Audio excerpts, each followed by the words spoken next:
Hay países como en Japón, Dinamarca, Inglaterra, donde han creado ya direcciones generales o ministerios para la soledad. En España todavía nos falta un poquito, ¿no? Fíjate, 11 personas cada día se suicidan en España. Suicidio cero no existe, siempre va a haber suicidios en España y en cualquier país del mundo.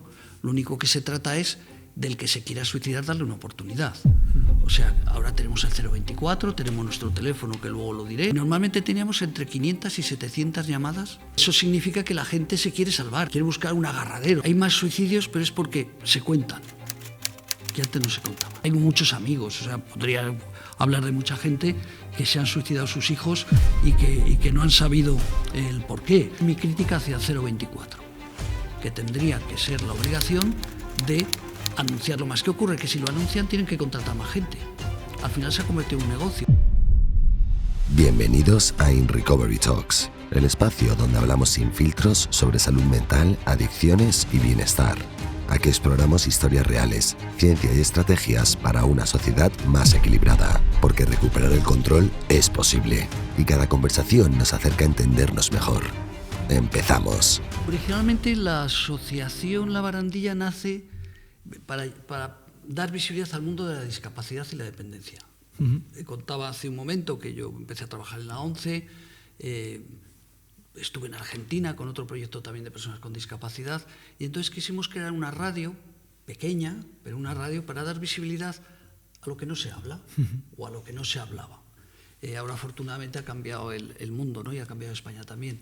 Y por motivos familiares, yo he tenido suicidio en la familia, personas con trastorno mental grave, pasó una circunstancia extrema en la familia que me hizo pues, querer entender no solamente a las personas ciegas o a las personas sordas o a las personas con discapacidad, sino a las personas con un trastorno mental grave. Ahí me vinculé con el Hospital de Día Lachman, que es un hospital dedicado exclusivamente a personas con trastorno mental grave aquí en Madrid, y bueno, y decidimos, como te digo, potenciar el proyecto de la asociación, pero por cosas familiares y por cosas de que físicamente estábamos en un hospital, nos vinculamos más con la salud mental. Y la salud mental, trastorno mental grave, no es que tener un trastorno mental grave significa que vayas a tener una ideación suicida, pero si solo trabaja el 19% de la población, significa que el otro 81% no trabajan, no tienen posibilidad de ir a tomar un café en las horas de trabajo, no tienen fiestas de Navidad, etc.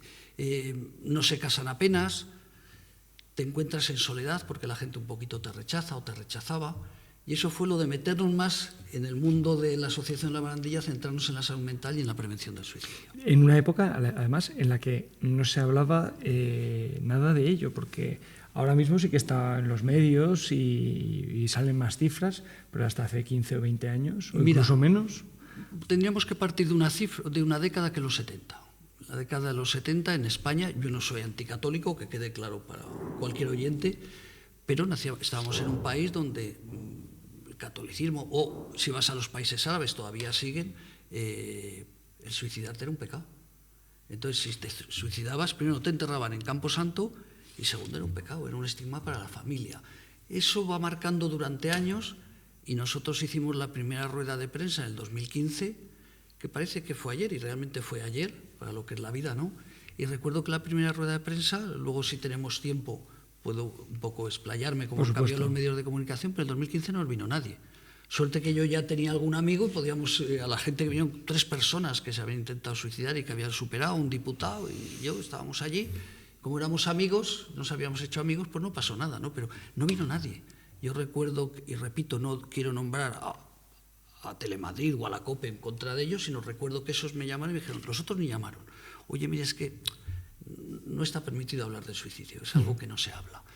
No nos achantamos y en el 2016 hicimos otra rueda de prensa y entonces ya nos vinieron 2 o 3 medios. Y fue cuando creamos el teléfono contra el suicidio, en febrero del 2018, eso ya incluso lo llamamos así para llamar la atención. En el 2017 vino un diputado a unas jornadas y hablamos del fracaso que había supuesto las 2 ruedas de prensa. Y nos dijo, tenéis que colocarlo en la calle, que los medios de comunicación se vuelquen con vosotros Y si se vuelcan los políticos nos daremos cuenta que hay que hablar del suicidio. Es que en la carrera de periodismo nos enseñaban que ese tema no se tocaba más que puntualmente para dar datos generales y tal, porque... Y no era recomendable, fíjate. Bueno, los psicólogos hasta hace 3 o 4 años, tú hacías la carrera de psicología y no habías oído hablar del suicidio. ¿Quién fue el diputado que asistió? Pues es que me falla la memoria.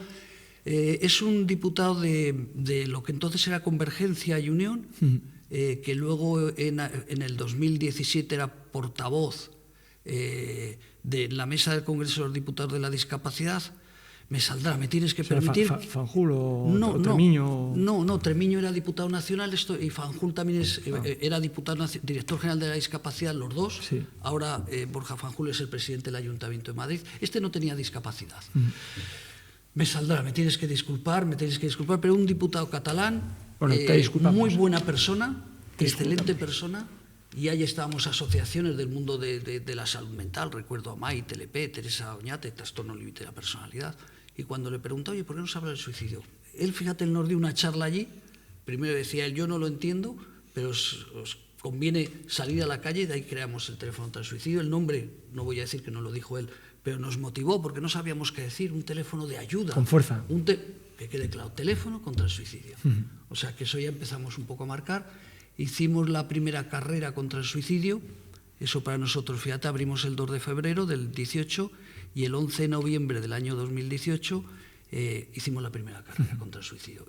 Un éxito total, o sea, vinieron pues casi todos los medios de comunicación, entonces no se hablaba del suicidio, eso fue el vuelco importante para que a una carrera en el Parque Juan Carlos I, un sitio muy bonito en Madrid, nos vinieron los medios, en la segunda también, y ya se empezó a hablar y mucho del suicidio. O sea, de algún modo, cuando en nuestra sociedad se ha empezado a hablar del suicidio, y de algún modo habéis sido vosotros, ¿no?, precursores de todo esto. Bueno, no solo nosotros, había otras entidades, pero sí que puedo decir que si no fuera por la Asociación La Barandilla, seguramente no hubiera nacido el 024, lo tengo clarísimo. Fíjate, porque pues son unos años que, para que la gente que nos pueda escuchar lo sepa, es bastante más importante de lo que puede parecer, porque es el año en el que se rompe el estigma hacia, o se empieza a hablar por primera vez de salud mental de verdad.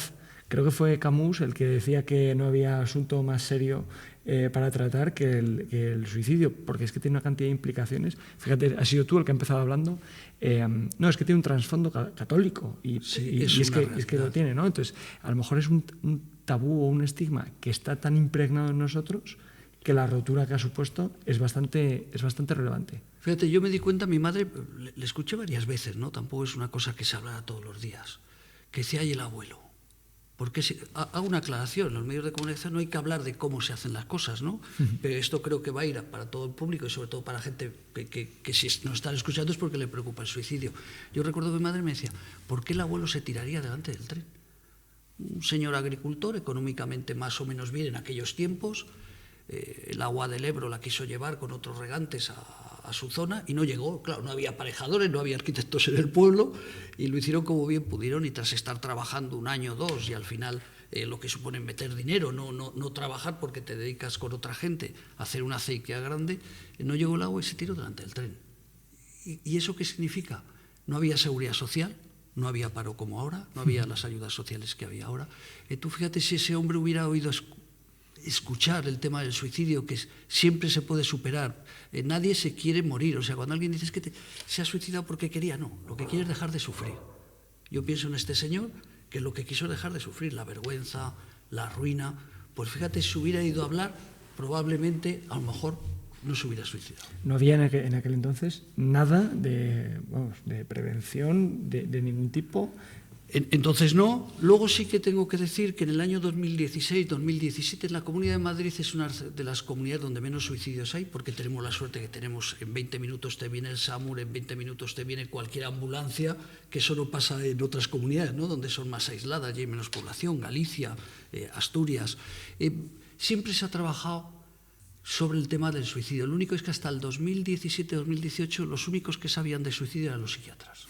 Pues tú llevas a un médico de cabecera con un problema, una madre que el hijo se quiere suicidar, que tú tienes ideación suicida, y los pobres médicos de cabecera, grandes profesionales, pero tampoco habían estudiado el tema del suicidio. No, ¿no? claro, faltaría más. Entonces, que lo desviaban a los psiquiatras. Entonces, tenías que ir a un psiquiatra pues para que supiera darte una medicación, bien por depresión, por cualquier otra circunstancia, pero la sociedad no estaba preparada.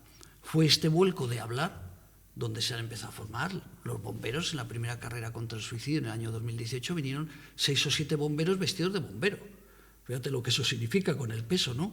Salió por las televisiones, recuerdo Televisión Española, y a raíz de ahí le llamaron muchos bomberos a los bomberos de Madrid para ver cómo se estaban formando en prevención del suicidio, porque era la primera vez que en España un cuerpo de bomberos, piensa que hay muchos intentos de gente que se quiere suicidar desde una altura considerable, ¿no? Si no tiene la idea de subo y me tiro, pueden pasar un tiempo, ¿no? Si algún vecino lo ve, ¿a quién llamas? A los bomberos. Entonces los bomberos de Madrid, en el 2017-2018, fue el primer grupo de bomberos en España que se formaron para algo tan sencillo de hablar. O sea, de cuando alguien se quiere precipitar o alguien quiere perder la vida, convencerle de que tiene otras posibilidades. Y una cosa tan simple como saber aguantar al que se tira, porque el que se tira es un peso muerto, ¿no? Hasta los bomberos se formaron en cómo poder agarrar a una persona que piensa que la vida no vale la pena vivirla. Entonces, a raíz del 2017, 2018 y 2019, psicólogos empezaron a formar, universidades ya dan formación, los propios psicólogos, los médicos de cabecera cada vez más, pues piensa que son los primeros que vemos, ¿no? Cuando vas al médico, un médico de cabecera sabe cómo estás. No le vas a engañar a un médico de cabecera, es como un abogado, ¿no? Si quieres que te defienda, le tienes que contar la verdad. Entonces cambió mucho España a partir del 2017-2018. Y cuando vemos un caso de suicidio, ¿tienen que ver o están por ahí sustancias, alcohol, drogas? ¿Se utilizan? Bueno, hay tres temas claves en el mundo del suicidio. Nadie se suicida por una causa, me permites que lo deje claro esto, ¿no? Nadie porque ha perdido una novia o un novio se suicida. Nadie porque haya tenido un problema económico y lo vayan a echar de casa se suicida. Siempre tiene que haber otros componentes paralelos, ¿no? Pero ahí España es un país, no digo del mundo, porque eso es muy difícil de averiguar, pero un país donde el alcohol, y vosotros que trabajáis, y he escuchado que a veces habléis sobre el tema del alcohol, cuando uno se convierte en un adicto al alcohol, pierde la familia, pierden los amigos. Es muy fácil pensar en que no vale la pena vivir, ¿no? Porque no ves salida. Alguien que esto sí que somos el país donde más se juega del mundo. Que algún profesional me diga que se juega en otro país más que en España. Pero aquí tenemos todos los juegos habidos, máquinas tragaperras, casinos, bingos, de todo. Si tú te dedicas a jugar, pierdes dinero, que también el juego con el alcohol va muy paralelo a veces, ¿no? Entonces, si tú delante de una máquina tragaperras estás ahí horas y horas, muy fácil beber. Pierdes el dinero, engañas a tu mujer o a tu marido, engañas en el trabajo, engañas a la empresa, engañas a todo el mundo porque lo que tratas es de querer coger dinero para seguir con esa enfermedad que se llama ludopatía o alcoholismo, ¿no? Y una solución también muy clave es: voy a dejar de sufrir. ¿Y cómo voy a dejar de sufrir? Suicidándome. Lo que hemos dicho también del trastorno mental. Pierdes amigos, no tienes esperanzas de vida, las depresiones. El que entra en una depresión por cualquier circunstancia no ves salida, ¿no?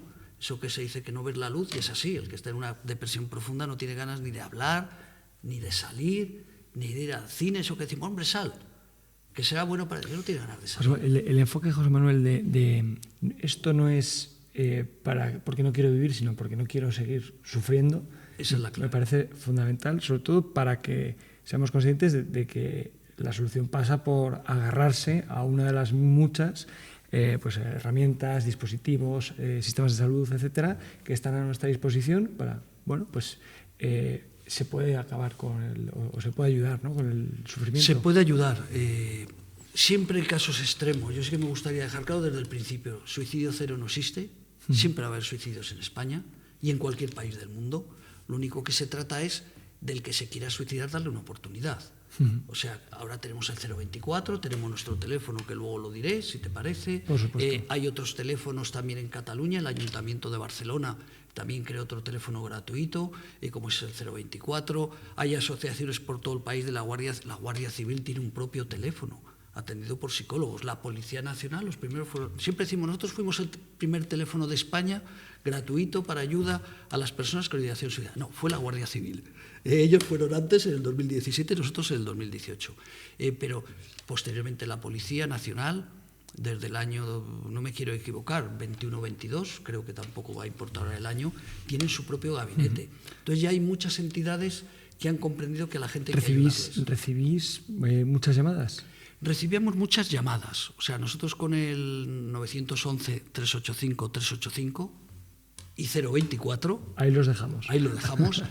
Ayudamos. ¿Qué es lo que ocurrió cuando nosotros nos creamos? Buscamos gente que nos sirviera para dar visibilidad. Tú eres joven, no te acordarás de Javi Martín, de Caiga Quien Caiga, un tío guapete, muy famoso.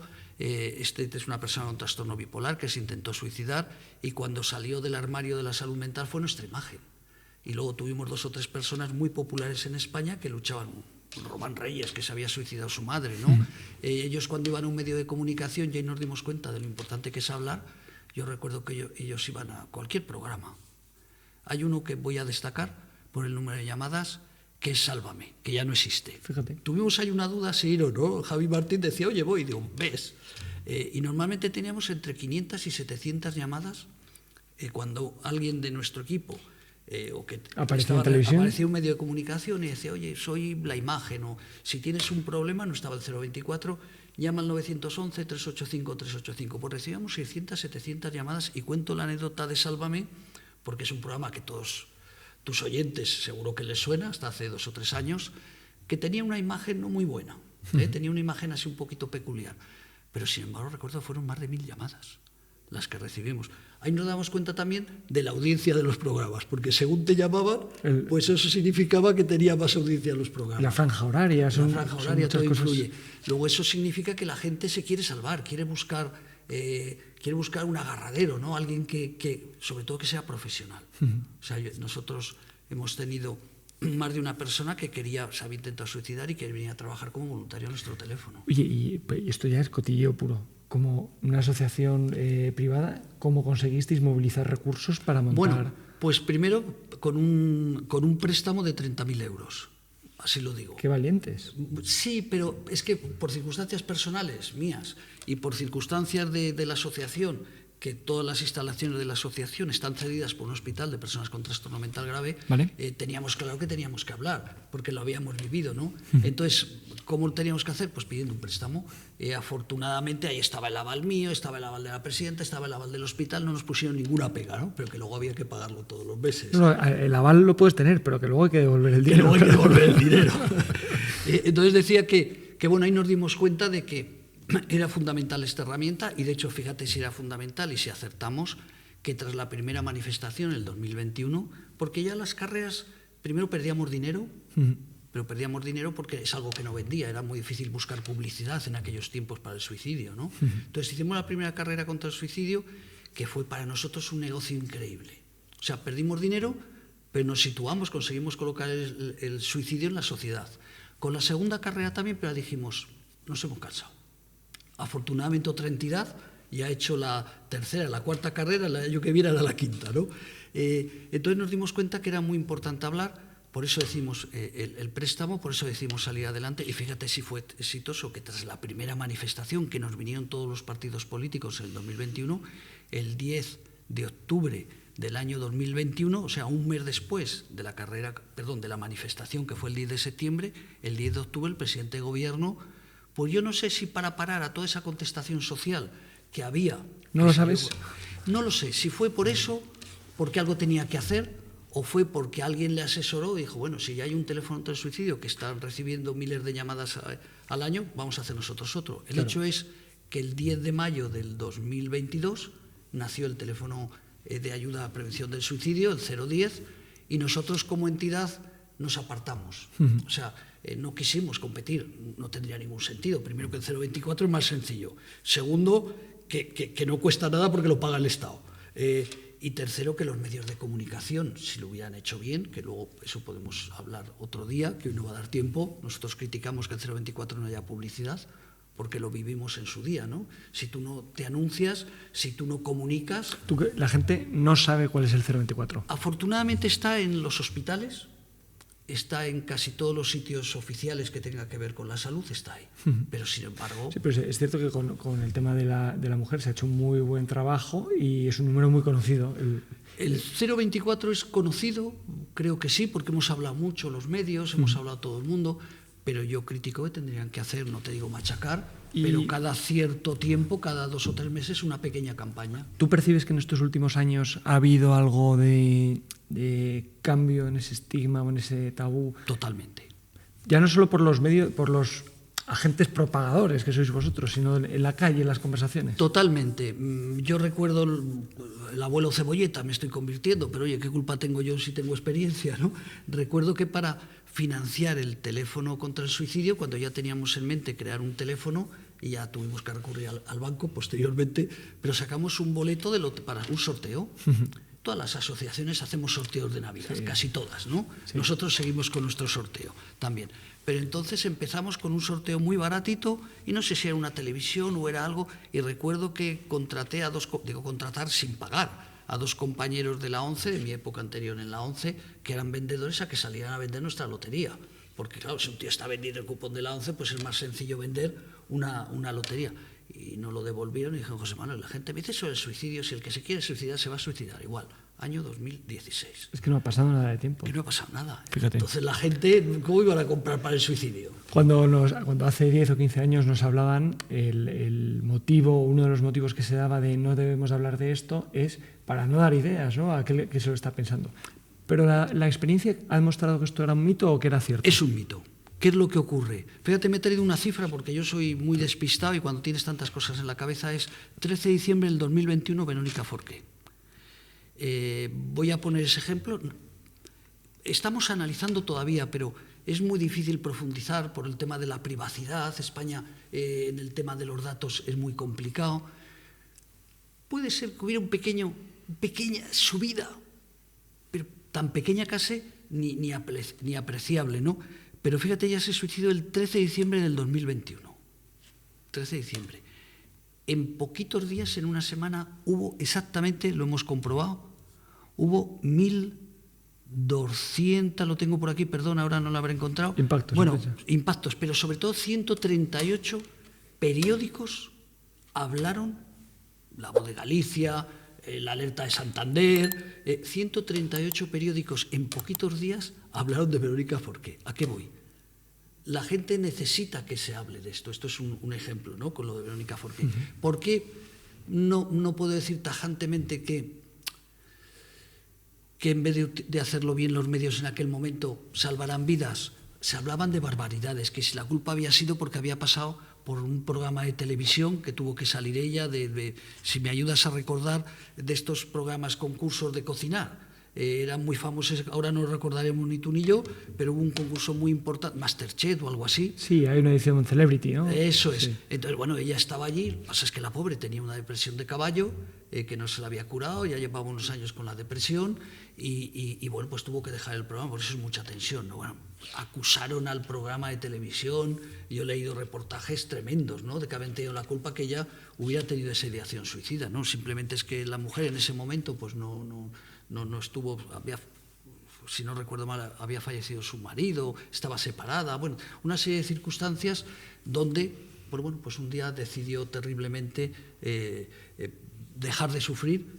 Una mujer que era conocida, una mujer con una hija maravillosa, una mujer que tenía todo por delante, ¿no? Pues, y que se podría decir, si no lo conoces, que lo tenía todo, ¿no? Lo tenía todo, pues bueno, lamentablemente la sociedad no supimos apoyarla, es más, empezó, como te digo, a criticarle que ella se había ido, que por qué se había ido de la televisión. No sabemos nunca el motivo por el cual decidió quitarse la vida, pero sí que está claro es que era con un sufrimiento terrible, si no se lo hubiera quitado. Fueron años muy complejos también. Bueno, veníamos de la pandemia, hay que recordar que en España la pandemia produjo mucha ideación suicida, no durante el año de la pandemia, porque bajaron los suicidios. Es cierto que en el año 2020, y algún oyente también se acordará, que en el mes de marzo no pudimos salir de casa. Si no podías salir de casa, ¿qué pasaba? Que no te emborrachabas, por tanto con el coche no pensabas en suicidarte, que también es una herramienta muy útil, no salías de casa, estabas protegido, porque los que estaban mal se cabreaban mucho en casa, ¿no?, los matrimonios que tenían problemas o los hijos, pero normalmente fueron unos meses muy protectores para la ideación suicida. ¿Qué claves o qué cosas tienen que saber los medios de comunicación para tratar este tema de manera conveniente?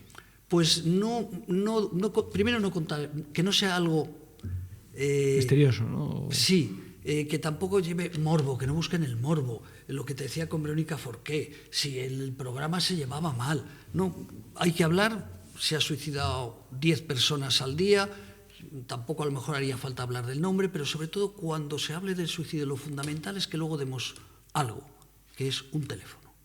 024 es lo más, porque el nuestro es largo. O sea, pero que cuando un medio de comunicación, si es que se está viendo o en radio, das al 024. Es un medio escrito, pues bueno, da el 024 y da el nuestro, el 911-385-385, ¿no? Pero primero tenemos que contar una solución. Después, no hablar, que a veces te sirve de ejemplo. Yo recuerdo que en el Ayuntamiento de Madrid, el 6 o 12 de junio del 2020, porque no había nadie en Madrid, me llamaron para el Ayuntamiento para hablar del tema del suicidio, que es lo que estaba pasando con el suicidio en España. Y yo dije que no habíamos detectado más suicidios, pero sí que coincidió que en Logroño, y ahora el Ayuntamiento de Madrid, por ejemplo, tiene un plan de prevención del suicidio, y también la Comunidad de Madrid. No voy a decir que fuera por esa charla, pero ahí estaban todos los grupos políticos. Yo recuerdo que dije, en el 2019, en un periodo de 3 meses, de mayo a junio del 2019, se habían suicidado 2 personas en La Rioja. En el mismo periodo de mayo a junio, porque tenía los datos en ese momento en la mano, en Logroño se han suicidado 9 personas, en 3 meses, a diferencia del año anterior 2. Eso no pasa en toda España. Pero bueno, a mí me sirvió para impactar a los concejales, ¿no?, del Ayuntamiento de Madrid. ¿Qué es lo que ocurrió? ¿Por qué lo averigüé? Porque los medios lo hicieron fatal. O sea, en un caso contaron que se había tirado delante del tren, en otro caso también que se había tirado delante del tren, en otro caso que había saltado desde una altura, desde un puente. A mí me sirvió para poder hacer mi estudio, porque si no, el anatómico forense, la policía, tardan mucho tiempo en tener los datos. Pero no, fue circunstancial. O sea, la gente luego averiguamos que los únicos que se suicidaban eran empresarios, sobre todo de hostelería, o otro tipo de empresarios que iban fastidiados de dinero, cerrar el negocio. En Madrid se salvaron muchos negocios, ¿no? Pero en el resto de España, en muchos sitios no fue así, que de repente, si vas ahogado económicamente, cierras tu negocio, llega el mes de abril, llegas el mes de mayo, el mes de junio, y no sabes qué hacer. No digo que fuese una pandemia, pero en esos momentos de los suicidios como una parte importante, ahí sí que subieron los empresarios que se veían económicamente ahogados. Justo te iba a preguntar cómo había afectado la pandemia del COVID a las cabezas, ¿no? Porque fue un golpe tremendo. Durante la pandemia, insisto, no hubo problemas porque estábamos en casa. En el post. Sobre todo en país de 3 millones de funcionarios, esos cobraban igual, no tenían problemas. Las empresas, el Estado ya actuó rápidamente para que las empresas, el hospital de Dialagman nos cerraron, ¿no? Pero permitías con los seres que los empleados, o sea, en ese sentido ahí no hubo un aumento especial sí que a lo mejor hubo algún tema, trastornos alimentarios, porque dejaron sobre todo los jóvenes con trastornos de alimentación, que eso es terrible. Es la peor enfermedad que hay, ¿no? Los jóvenes cuando creen que están gordos o están delgados y están como tú y como yo.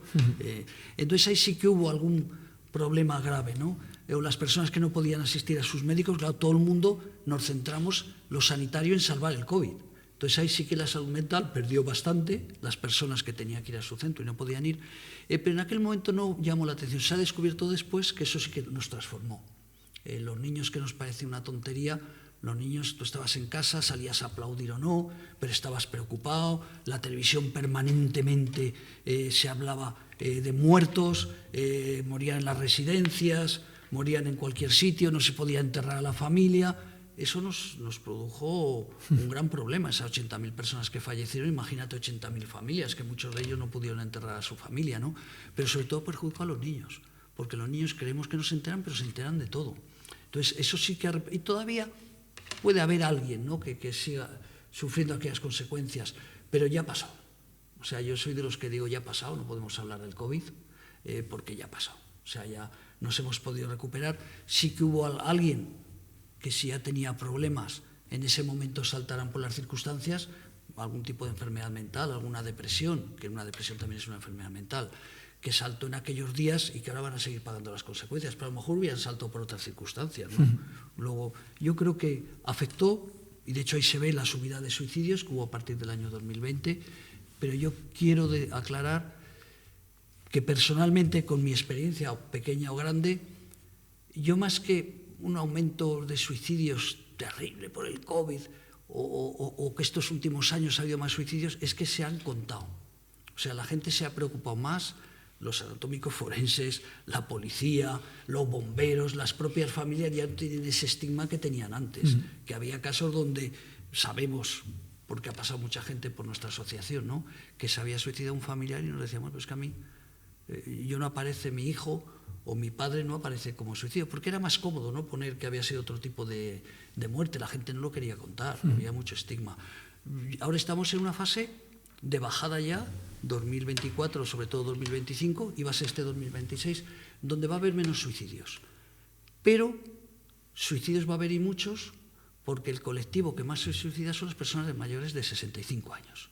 O sea, de esos 3.900, 3.400 suicidios que hay, pues de ellos una tercera parte, estamos hablando de 1.300 más, son personas de 65 años. Y cada vez la población vive más años, por tanto cada vez se sufre más. O sea, no es lo mismo con 70 años que con 80. Si ya vamos a ir 90, el tener más edad es sufrir. No tenemos hijos, o tienes un hijo o dos. Tú eres joven, pero normalmente la gente de mi generación tiene un hijo, dos o ninguno. Antes todos teníamos 3 y 4 hermanos. Si hablas con tu padre o tu madre tenían más hermanos. Significa que había más protección. Ahora las familias son mucho más pequeñas. La soledad juega un papel tremendo, ¿no? Tremendo. La soledad, y sobre todo la no deseada, juega un papel tremendo. Sobre todo en los grandes, he comentado antes a lo largo de la conversación que Asturias y Galicia normalmente son los sitios donde más suicidios. Es porque es la gente donde está más mayor y viven más aisladas. Aquí en Madrid, en Santander, en Zaragoza, en cualquier ciudad importante, tienes un médico en 20 minutos o te viene en las urgencias. Y en general yo creo que España es un país donde la cultura nos invita a abrigarnos mucho los unos a los otros. Pero debe haber países donde la soledad es un problema mucho más grave, ¿verdad? Pero fíjate, tenemos una ventaja en España. Se habla de que somos el país donde más pastillas tomamos para la depresión, más pastillas tomamos para dormir, y hasta hace poquito éramos el país mejor del mundo. O sea, también a lo mejor, no sé cómo los medios lo hacemos, ¿no? Pero si hace un poquitos años éramos un país donde todo el mundo decía que en España teníamos sol, buenos alimentos, buenos bares, que no estoy a favor de los bares, pero puedes ir a tomar un agua a un bar, ¿no? Tenemos cines, tenemos de todo. ¿Cómo hemos pasado de repente de ser uno de los países más felices del mundo a ser un país donde todos son problemas? No es así. Ni seguramente fuéramos los más felices, pero desde luego ahora no somos de los que más problemas tenemos. Hombre, hay países como en Japón, Dinamarca, Inglaterra, donde han creado ya direcciones generales o ministerios para la soledad. En España todavía nos falta un poquito, ¿no? Pero hay que pensar que somos el segundo país del mundo donde más vivimos. Luego eso significa que dentro de 20 o 30 años yo ya me incluiré en esa generación, tú te incluirás dentro de 40, pero es que vivimos más que antes. Y en España, por nuestro clima y por nuestras condiciones, es donde más años vivimos. Luego eso significa que vamos a tener más soledad, aunque repito, Madrid. Estamos aquí en Madrid, tú eres de Cantabria, otros serán de otras ciudades, pero España, toda la gente que viene a España se queda sorprendida de la red que tenemos de protección, los centros de día. Tú vas aquí a Portugal, al lado, y no hay centros de día. Eso los pagan los ayuntamientos. Me refiero a centros de día para mayores, centros sociales. En España tenemos una protección. Yo tengo amigos que vienen de Estados Unidos y les llama la atención cuánta gente mayor hay en la calle y cuánta gente en sillas de ruedas ven en la calle. ¿Por qué? Cada vez están más adaptados los edificios, cada vez están más adaptadas las aceras para que la gente pueda ir con su silla de ruedas. Los mayores, es que en Madrid te encuentras solo porque a lo mejor te gusta a ti esa soledad y cuando ya te has metido dentro ya no puedes salir de ella. Pero tienes centros gratuitos o pagando una miseria. O sea, todo el mundo en Madrid puede ir a Madrid y en Zaragoza, en Santander y en toda España en general. O sea, se está combatiendo muy bien la soledad, pero hay una realidad. Cada vez tenemos menos hijos, cada vez somos más monoparentales, cada vez vivimos más solos, no sé por qué nos gusta vivir solos, porque nos hemos separado, hay más separaciones que antes, los hijos se emancipan a otras ciudades, por tanto ya no van a acompañarte como te acompañaban antes, pero cada vez, insisto, vamos a tener más soledad y cada vez vamos a tener suicidios de personas mayores. O sea, tu perspectiva es bastante pesimista. No, realista. O sea, realista. Me refiero que si antes se morían con 70 pues años... La realidad es bastante pesimista. Bueno, no, es una realidad que tampoco creo que tengamos que ocultar. Yo, por ejemplo, soy un defensor. Si uno se quiere suicidar porque tiene casos extremos, si me escuchan algunos amigos que van en silla de ruedas con tetraplegia, me dirían: José Manuel, no te lo perdono.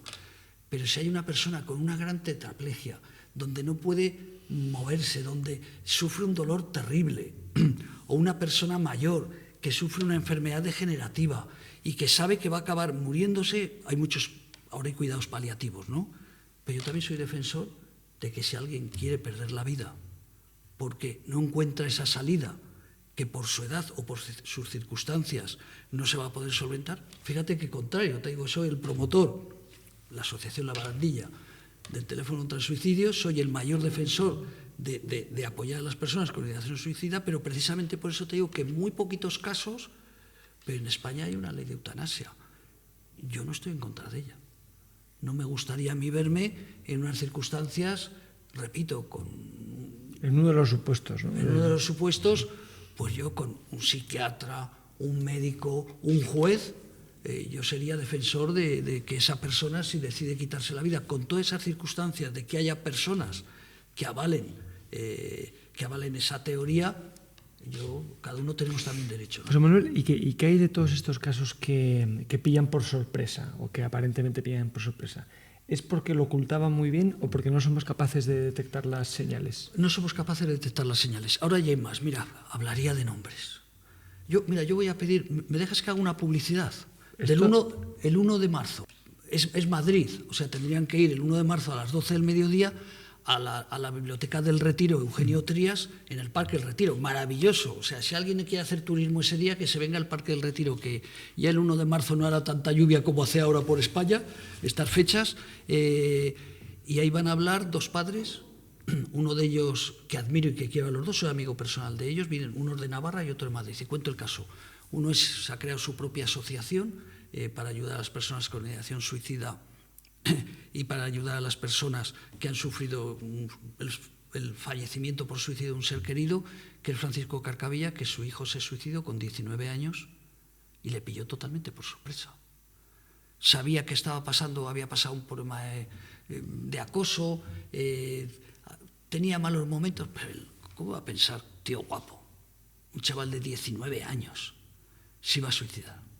Francisco Carcavilla la ha pasado fatal. Imagínate, lo que más queremos en la vida son a nuestros hijos, a nuestra mujer, a nuestros hermanos, a nuestros padres. A mucha gente podemos querer, pero los hijos, los que somos padres, sabemos que lo que más quieres en la vida es a tu hijo. No lo pensó, nunca pensó que su hijo se iba a suicidar. Ahora viene a Madrid para hablar de la inteligencia emocional, para hablar de cómo hay que superar un trauma. Pero otra persona que va a hablar es también, que se nos sustituye en las carreras, que es de la Asociación Sara Jiménez, que su hija se suicidó al año de que su mujer se murió por cáncer. O sea, el aniversario de que su mujer, cáncer también doloroso, terrible, su hija, ahora no recuerdo la edad, si 19 o 20 años, de hecho es Sara Jiménez porque ha creado la Asociación Sara Jiménez, que va a estar también el 1 de marzo en el Retiro. Había pasado un trauma, dolor de cáncer es terrible, pero el aniversario del fallecimiento de su mujer o de su mamá por cáncer, ese día esa niña decide perder la vida. Javier tampoco lo descubrió, no tenía ni idea ninguno de los dos, o sea, ahora son no profesionales porque cada uno tiene su profesión, pero son de las personas en España que más hablan sobre, uno en Navarra y otro en Madrid, y que hacen eventos por toda España, y ellos no detectaron. Ahora sí que se dan cuenta de que si supieran lo que saben, hubieran tal vez tratar de ayudar a la hija y al hijo, pero nadie no nos forman, ¿no?, para detectar un suicidio. O sea, tengo muchos amigos, o sea, podría hablar de mucha gente que se han suicidado sus hijos y que no han sabido el porqué. O si que me permites, este es un detalle que es importante, no quiero ser pedante, ¿no?, por decir que hicimos la primera jornada en el Congreso en febrero del año 2019, recuerdo perfectamente el Congreso de los Diputados, y vino una amiga nuestra que su marido se había suicidado. Lo sabíamos los amigos. Sabíamos que se había suicidado, pero ella en el trabajo, trabaja en Zaragoza, en un hospital muy importante, y había contado a todo el mundo una vez que era un problema de corazón, otra vez, porque no te acuerdas, cuando mientes no te acuerdas de las mentiras, ¿no? Y al llegar a Madrid y ver como muchos padres, madres, hablaban en el Congreso de los Diputados que hay que hablar del suicidio, año 2019, que es importante que se hable para salvar vidas, esa mujer salió con otra, no voy a decir más alegre, ¿no? Pero a partir de entonces fue nuestra delegada. Bueno, un cáncer se la llevó hace 2 años por delante, pero durante 3 años, cuando a mí me llamaban de Aragón para hablar de prevención del suicidio, salía María Ángeles. Y cuando lo contó, recuerdo que hicimos un acto en Zaragoza, vino Televisión de Aragón y la vieron, más de un compañero le dijo, ay María Ángeles, sabíamos que no era verdad lo que nos contabas, ¿no? O sea, fíjate, ella sufría para ocultar el tema de su marido y no se daba cuenta que la gente a que le iba a contar esa mentira de la muerte de su marido cuando le preguntaban si era viuda o si estaba casada, pues iba en contra de ella y no le favorecía. Ella fue, no voy a decir feliz, pero se le abrió otro mundo, vio otra luz cuando dijo, ¿y por qué tengo que ocultar yo que mi pobre marido un día decidió perder la vida? Como somos profesionales y no hay que hablar, no voy a contar cómo perdió la vida, eso es el morbo. Dentro de lo que me has dicho antes de cosas que había que hablar o no, no voy a contar cómo perdió su vida, pero bueno, lo cuento como ejemplo, ¿no?, de lo importante que es hablar. Hablar salva vidas y sobre todo hablar a las personas que has sufrido algo te ayuda a superar ese trauma. Es la frase hecha de que no se nombra la soga en la casa del ahorcado, que viene a punto total. Y es que explica precisamente esto, ¿no? Que no se señala el origen del dolor o el tabú tan tradicional que tenemos, y que además es el que provoca que haya muchos casos que se mantengan ocultos o que no seamos capaces de percibir las señales de alerta. Por eso, fíjate, has dicho una clave para volver otra vez. O sea, hay más suicidios, pero es porque se cuentan, que antes no se contaban. O sea, yo estos últimos años que ha habido una escalada, he metido también una cifra, ¿no? Fíjate, el 2014 fue un año terrible. Veníamos de una crisis, 2013-2014 también era una crisis que nunca habíamos tenido en España. Llegamos allá a los 3.900 suicidios. En el año 2022 fue el más terrible, con 4.227. Fíjate, 11 personas cada día se suicidan en España. Pero probablemente del 2021 hasta ese 2022-2023 que se contaban los suicidios. Me explico, la gente no quería que se ocultara, por ese miedo que había a los seguros que no te pagarían si descubrías que había sido un suicidio familiar, ese tabú que había, claro, al pecado, una serie de circunstancias. O sea, vamos a bajar de suicidios, pero como te he dicho, siempre habrá suicidios porque siempre habrá gente que no sabrá encontrar esa salida. Por eso es mi crítica hacia 024, que tendría que ser la obligación de anunciarlo más. ¿Qué ocurre? Que si lo anuncian tienen que contratar más gente. Al final se ha convertido en un negocio. La Cruz Roja se lleva esa licitación, pero si hacen publicidad, significa que va a llamar más gente. Si llama más gente tienes que contratar psicólogos para atender. No sé si la pesca, yo creo que los oyentes, y tú me estás entendiendo perfectamente, pero yo desde aquí abiertamente critico, porque yo sé los resultados de cuando salíamos en televisión, la gente que nos llamaba porque quería agarrarse a la vida, ¿no? Entonces es mi crítica. Dicho eso, 024 magnífico, si no existiera habría que crearlo y ahí está. Bueno, en esta mesa se ha dicho más veces por otras personas que está claro, cuando se elaboran estrategias, está claro, parece claro que nuestra vida tiene un precio y hay veces que hay interés y hay veces que no hay interés y poco más. En todos los colectivos, hemos dicho antes, España es un país del juego y un país del alcohol. Pues un negocio. Yo no voy a estar en contra de las fábricas de alcohol o en las licorerías, pero es una realidad, es un gran negocio. Oye, y hablando de estrategias de salud mental, en España tenemos un plan nacional de salud mental. Pero no tenemos dinero suficiente. ¿Es un plan sin dinero? Es un plan con muy poquito dinero. Vaya, pues poco vamos a recorrer. De estos días, de este mes de febrero, no, es que cuando tienes los datos te molestas, ¿no?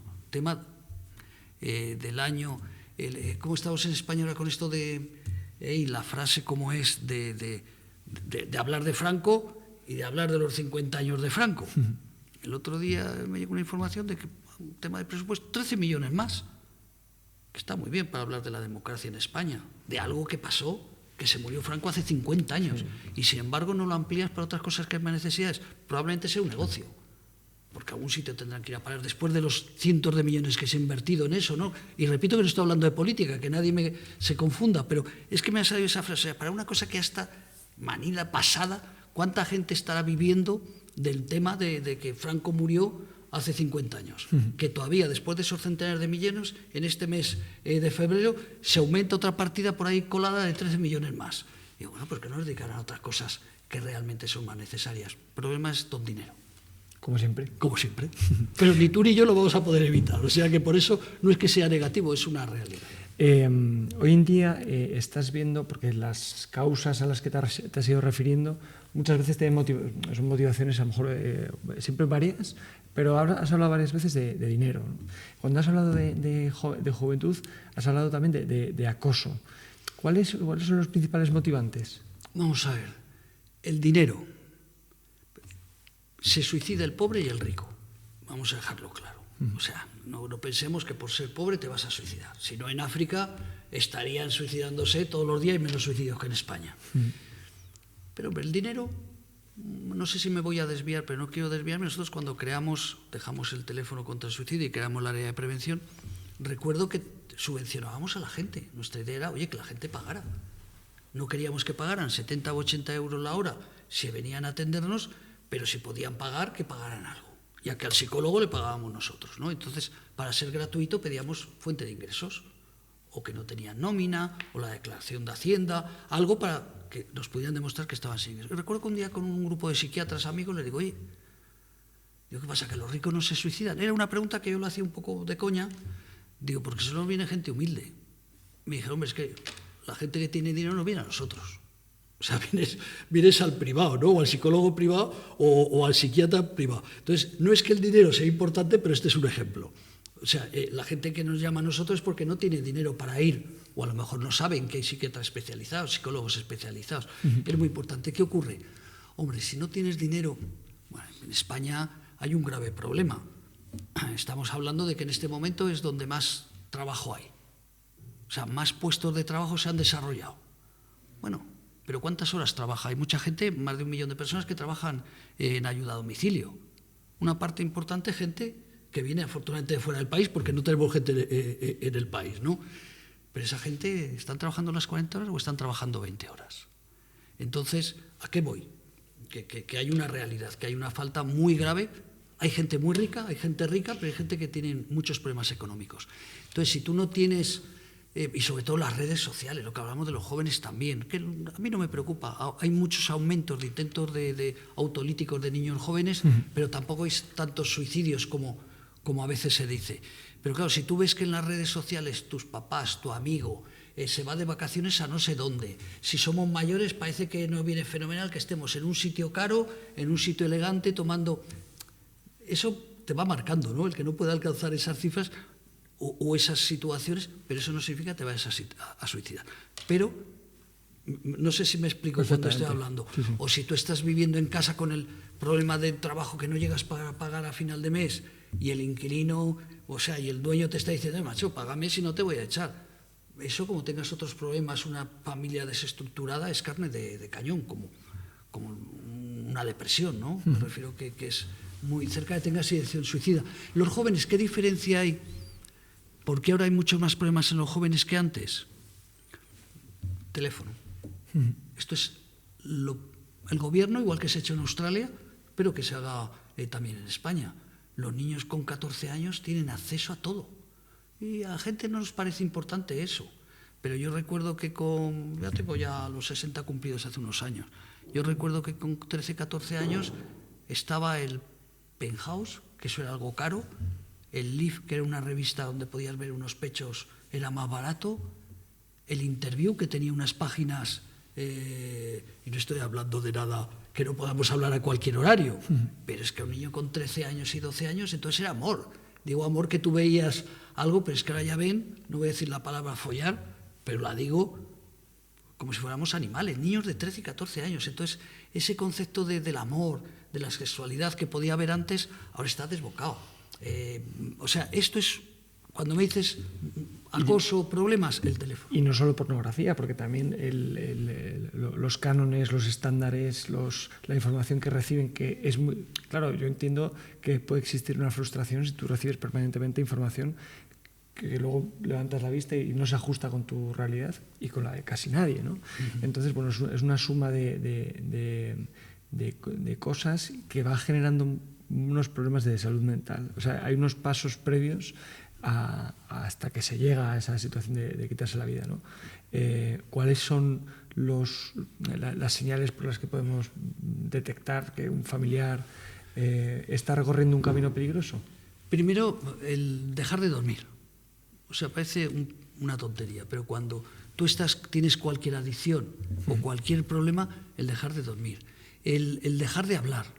O sea, que lo que pasa, claro, que ahora nos encontramos que los padres le estamos criticando a los niños que no jueguen con el teléfono y estamos en los bares y estamos los padres con el teléfono, ¿qué van a hacer los niños? Los que nos ven a nosotros, ¿no? Pero el no dormir, el descuidarse, o sea, el que de repente pues ves que empieza a descuidarse, que no tiene ganas de salir, que piensa o se aísla. Eso es lo clave. Te lo cuentan los padres, estos dos que hemos hablado, ¿no? De sus hijos, ¿no? Que bueno, empezaban a dejar de salir un poquito, se empezaban un poquito a aislar, pero bueno, son cosas de niños. Estoy recordando de otro amigo, Carlos, que su hija se suicidó con 17 años porque dejó de salir. Se quedó encerrada en casa, no tenía ganas de salir, bueno, cosas de la edad. Y a los 17 años se suicidó, ¿no? Entonces, la dejadez, el no dormir, el aislarte y no hablar como hablabas antiguamente, como hablas activamente con tus padres o con tus hermanos o con tus hijos. Eso es una señal de que algo tienes que hacer, hablar. Oye, hay que hablar. José Manuel, y si un padre o madre nos está escuchando y dice, ostras, mi hijo, y le preocupa lo que acabas de decir, ¿cómo tiene que actuar? ¿Cómo tiene que enfrentarse a ese aislamiento de su hijo o hija? Si tiene poder adquisitivo, que hable con un psicólogo, inmediatamente. Si no está, la seguridad social, ¿vale? Que te atenderá el médico de cabecera. Pero sobre todo hablar con el hijo. Hijo, ¿por qué no hablas? Probablemente va a tardar. Tampoco puedes, no se trata de acusar, no se trata de por qué no hablar, vamos a hablar, sino decir, hijo, ¿te está pasando algo? Porque estos hijos, estas personas que tienen estos problemas, a veces no hablan para no perjudicar a los padres. Porque ellos creen que si cuentan su dolor de que en clase me pegan, o que en clase estoy suspendiendo, o que soy conflictivo, no lo hablan no por nada, porque a lo mejor lo que quieren es no perjudicar a los padres. Entonces el padre sí que lo vemos, pero pensamos, no pasa nada, es cosas de la edad. Hay que hablar con el hijo, hablar con la hija, hablar con el hermano, porque esto nos puede pasar en cualquier edad. Tratar de apoyar, que te vean que no quieres molestar, sino que simplemente quieres hablar y escuchar. O sea, que el padre no sea un coñazo o el hermano diciendo, oye, pero que lo que hace es que no sé qué, que dejar que él se explaye.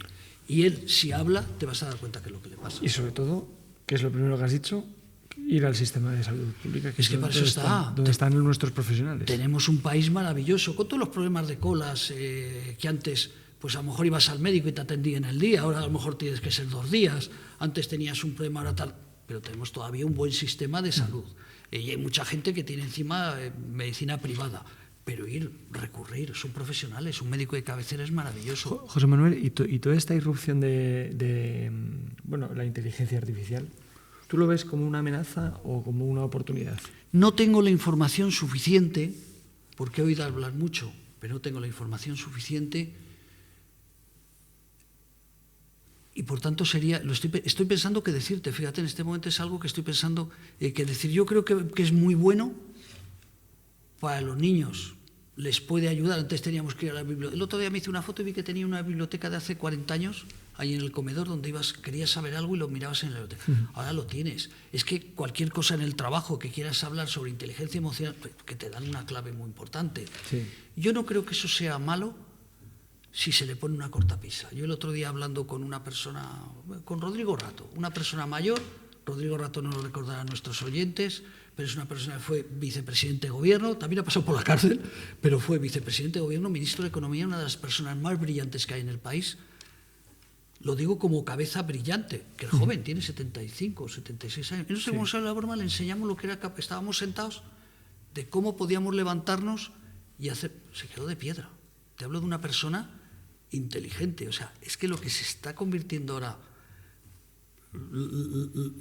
lo que se está convirtiendo ahí es algo que nos va a sorprender. Entonces tenemos que estar preparados y sí que creo que los gobiernos tienen que cortar algunas cosas. Te he puesto este ejemplo que si me oye me dará una leche, pero lo cuento como una persona inteligente, se sorprende y muchos que nos estén escuchando, como de una fotografía tú y yo sentados aquí, ahora cogemos una aplicación gratuita, no te cuento si encima pagas, y es que de aquí podemos ponernos encima de la mesa a bailar. Y todo el mundo diría, mira, estos, no sé si capullos o estos bailongos que se ponen a bailar en este programa. Y la gente no detectaría que es mentira. O sea, eso es el peligro. Entonces, es una herramienta y habrá que ser conscientes de su potencial para usarla correctamente, sí, y poco más. Como sí, todo, en realidad. Como ¿no? todo. O sea, los teléfonos móviles, mi madre no sabía lo que era un móvil, se murió casi antes de saber lo que era un móvil, ¿no? Entonces, se habla mucho de que los jóvenes con los móviles y tal, y yo veo a la gente mayor que se pega unas buenas enganchadas también con los juegos y con la tele, con Instagram es decir, que no andan tampoco descaminados. Es que nos tenemos que educar nosotros para educar a los hijos. Por eso lo he contado, yo he visto a gente que digo, ese niño como lo dejan ahí con 2 o 3 años que se entretenga con el teléfono, pues que luego lo coge el padre y el niño que ve que estamos ahí liados todo el día con el teléfono. No digo que hagas cosas que no debas hacer, pero el TikTok, todas estas cosas que empiezas a tocar, te ríes. Es que yo he visto gente, mi hija, que ya soy abuelo, pero mi hija, antes de ser abuelo, yo veía que no necesitaba las noticias, espero que no me escuche, porque lo sacaba todo de Instagram, pero es que estás todo el día, es que hay cosas estás diciendo, que te ríes. espero que no me escuche, pero tampoco estás diciendo nada malo. Tampoco estoy diciendo nada malo, porque no cuentas cosas. Yo pero creo que estás muy cumplidor. Sí, lo estaba diciendo un poquito como ejemplo, ¿no? Sí. De que es que ahora el teléfono, yo me imagino, mi hija con 33 años, su niña con 2 años, espero que dentro de cuando ella tenga 45 años, que no haga como hacemos ahora los de 45 años, ¿no? Que les hayamos educado a que cuando se come, el teléfono se deja fuera. Es de mala educación en una entrevista como esta, que he dejado el teléfono encima, por ejemplo, o estar en una reunión y no poner el silencio. Si antes no pasaba nada, porque no te llamaran en el momento, ¿no? No pasaba nada. Bueno, dices, a ver si somos más educados con el teléfono en unos años, pero a ver si hay teléfono en unos años. Que bueno, eso ya será otra cosa. Nos hemos llevado una sorpresa. También será otra cosa, ¿no? Pero el problema de muchas cosas con los niños es que los padres les estamos educando mal porque a nosotros no nos han enseñado a educarnos bien. Por ir concluyendo, José Manuel, ¿qué le dirías o qué nos dirías para tener claro cómo es el problema de suicidio? ¿Cómo detectar si una persona cercana nuestra, pues bueno, tiene alguna señal que deberíamos estar atentos? Y sobre todo, ¿cómo debemos actuar? Casi lo he explicado, ¿no? O sea, las señales siempre son casi las mismas. Un poquito de aislamiento, un poquito de dejadez, hasta en el vestir, o hasta en la forma de que te comportas.